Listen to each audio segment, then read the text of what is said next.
Audio Jungle.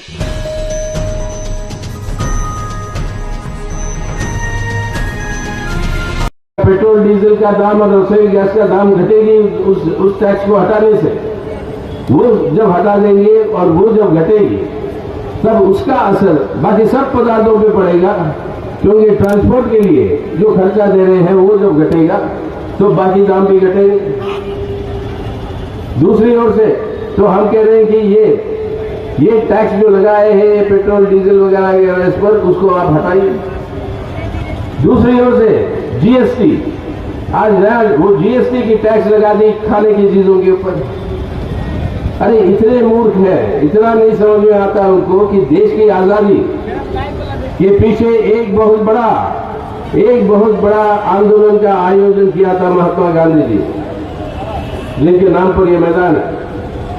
वो दांडी मार्च के नाम से प्रसिद्ध है। दांडी मार्च पे सवाल क्या था? ब्रिटिश वालों ने टैक्स लगाया था नमक पे। गांधी जी ने कहा नमक पे टैक्स, खाने की चीजों पे टैक्स हम नहीं देंगे, और वो दांडी मार्च से पूरे ब्रिटिश हुकूमत को हिला गया। आज आजादी के बाद पहली बार 75 साल के बाद आजादी की पहली बार खाने के पदार्थों के ऊपर, अनाज के ऊपर टैक्स लगाया मोदी सरकार। अगर ये टैक्स अगर उसको वो रद्द कर दे आप, तो महंगाई के ऊपर एकदम अंकुश लगेगी। ये सब वो कर सकते हैं, लेकिन उनके ध्यान वहां पे नहीं। ध्यान उनका यही है कि किसी न किसी तरीके से सत्ता के ऊपर कब्जा करें।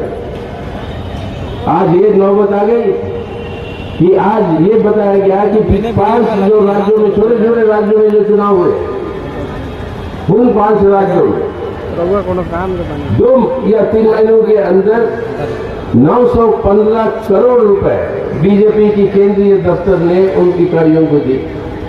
कहां से आ रहा है पैसा?